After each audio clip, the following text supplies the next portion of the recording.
Hey guys, I'm Linder, and I'm going to go over a WindWalker Monk 5.4.8 PvP guide. This is my first video, so don't judge me if I miss anything or get nervous or anything. So first, I'm going to go over Tiger's Lust.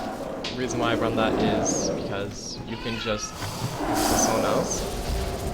And Tiger's Lust yourself removes all movement impairing effects. So, you can use this on someone else as well as yourself, so I can put it on this guy if he's rooted or anything, but usually it's a Windwalker. Unless you're just messing around, you're going to want to always put it on yourself, because you're not going to be running with any melee classes. Windwalker's melee is a no-no, because you're basically every melee class put together into one. Now we're going to go over our Chi-Wave. Chi-Wave and Chi-Burst are basically both really good. Let's see. Chi-Wave bounces 7 times, so like this. If I'm attacking this target, I can do this, and it'll bounce back and forth between the enemy and I. It's a really nice heal, especially if you really need to get a heal out.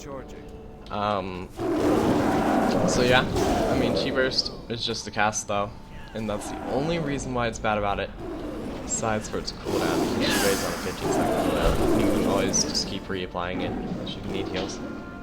And in PvE specifically, it's really nice. I'm gonna go over our... Sorry, my baby sister's slamming everything. We're gonna go over Chi-Brew.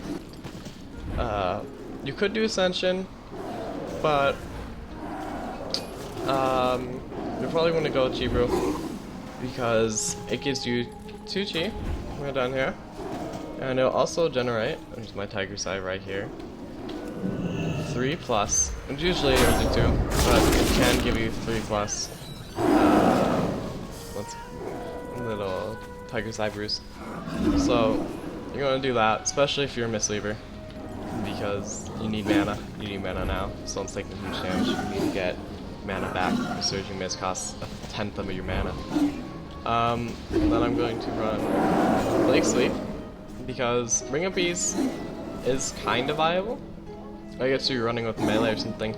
Need a silence or disarm. Something. This is off cooldown, or this is on cooldown. Grapple weapon. But for the most part, you're gonna run Lake Sweep, because charging Ox is very unpredictable. So you can shoot at someone and someone can intercept it, and it's only 3 seconds compared to 5.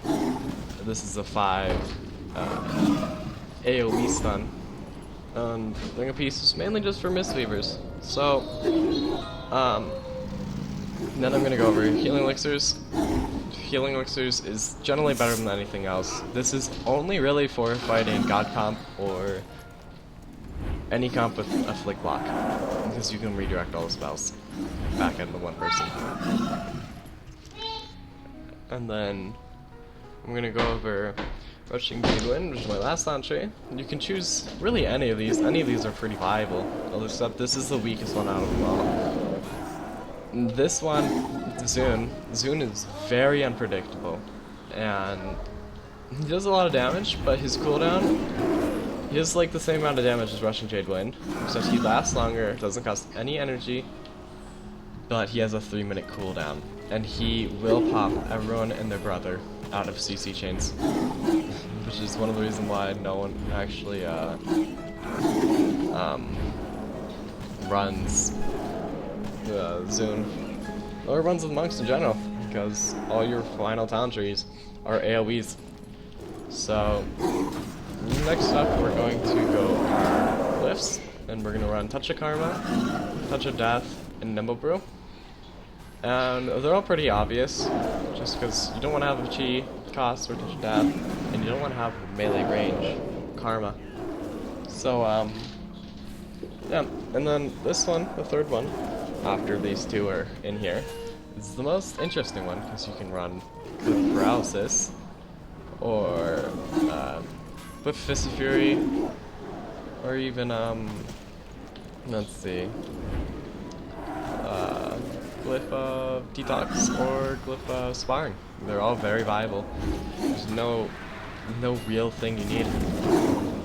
So now we're gonna go over our stat priorities, and you're gonna have crit and agility are really your main things, past the hit cap and the expertise cap. So you're gonna have 6% expertise and 3% hit, just so then your special attacks won't miss. Usually the expertise, I don't understand it. It doesn't seem to work because it's just DKs, warriors, pallies, and rogues. Not as much rogues, but those other three can just parry and dodge every single thing you do. It's very obnoxious. Alright, and then we're gonna go crit is gonna be your biggest thing. Always wanna make sure that's highest. Your mastery will generally just be high in general because your gear, even if you reforge everything into crit, will give you a ton of mastery. And then you're gonna have haste as your second one. So it's gonna be crit, haste, and then mastery, and then anything past that. And then you're going to, yeah, that's basically it. Now you're going to, for our rotation, we're going to have put up a jab, and Tiger's Palm, and jab again, Rising Sun, and you're just going to keep repeating this over and over again. So, that's about it.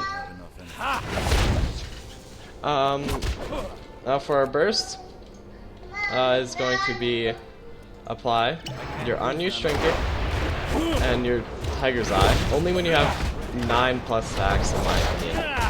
And make sure your Tiger's Palm's always off cooldown, and you're just going to keep reapplying all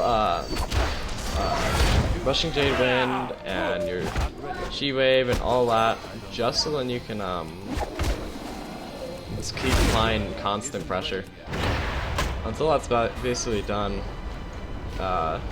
Rushing Jade Wind, a lot of monks like to keep it out, it seems, but it will hit everyone out of CC chains, so you want to be aware, like, really avoidant of using it next to the enemy healers. And also, this burns your energy really fast, and it gives no reward for really how much it costs. No chi is going to be gained from it unless you hit everything really in it. So yeah, that's basically it, guys.